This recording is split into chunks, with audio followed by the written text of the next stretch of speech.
ఉంటేనే పదవులు దక్కుతాయి, పార్టీలో ఉన్నటువంటి వాళ్ళకి ఇస్తారు, పార్టీలో సీనియర్లకి మాత్రం ఇస్తారు అన్నటువంటి ఒకప్పటి భారతీయ జనతా పార్టీ ఫార్ములా పోయింది. పార్టీలో సీనియర్లు పక్కన కూర్చుంటే జూనియర్లు వచ్చి ఉన్నత పదవులు అధిష్ఠిస్తున్నటువంటి రోజులు, వాళ్ళ ద్వారానే పార్టీ నడుస్తున్నటువంటి రోజులు కూడా.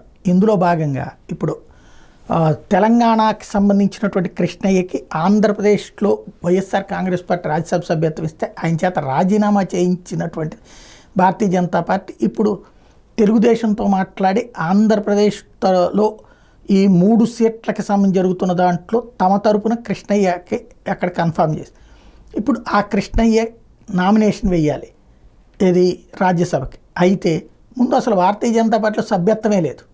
సభ్యత్వమే లేని వ్యక్తికి రాజ్యసభ సీటు అనౌన్స్ చేసేశారు. చేసే ముందు ఏం చేశారు, నీకు అసలు బీజేపీ సభ్యత్వం ఉందండి అని అడిగారు, లేదని చెప్పారు. అయితే అర్జెంటుగా ఆన్లైన్లో యాడ్ చేసుకోండి అన్నారు.